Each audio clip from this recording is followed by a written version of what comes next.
Hi అండి అందరికీ. అమ్మగారి ఇంటి దగ్గర ఎన్ని రోజులున్నా ఇంకా ఉండాలని అనిపిస్తుంది కదా. ఇంకా మనం వచ్చిన పని అయితే అయిపోయింది కదండి. సంక్రాంతి అయిపోయి అప్పుడే 4 days అవుతుంది. ఇంకా ఈ పొట్టి ఏంటో తెలియదు కానీ 4 రోజులు ఎక్స్ట్రా సెలవులు అయితే ఇచ్చింది గవర్నమెంట్.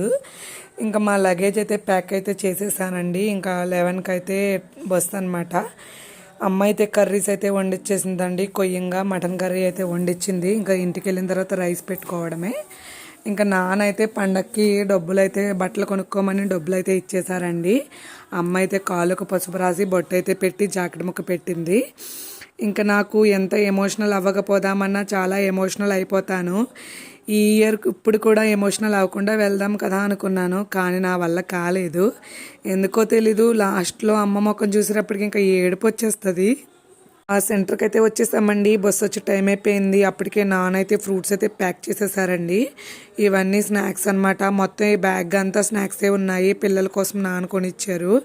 ఇంకా సరిపోలేదని చెప్పేసి మళ్ళీ కొడి దగ్గరికి వెళ్ళి మళ్ళీ స్నాక్స్ కొనుక్కొని వచ్చారండి. ఈ లోపైతే బస్సు అయితే వచ్చేసిందండి. ఇంకా కంగారుగా ఎక్కేసాను అనమాట. నేను ఒక్కదాన్నే పిల్లల్ని వెళ్ళటం కదా, ఇంకా నాకు టెన్షన్గా ఉందన్నమాట. ఏంటో తెలీదు, ఈసారి చాలా టెన్షన్ వచ్చింది. అమ్మ పెట్టిన బొట్టు ఎంత కలగా ఉందో కదండి. కుంకుమ బొట్టు పెట్టుకుంటే భలే కలగా ఉంటుంది కదా.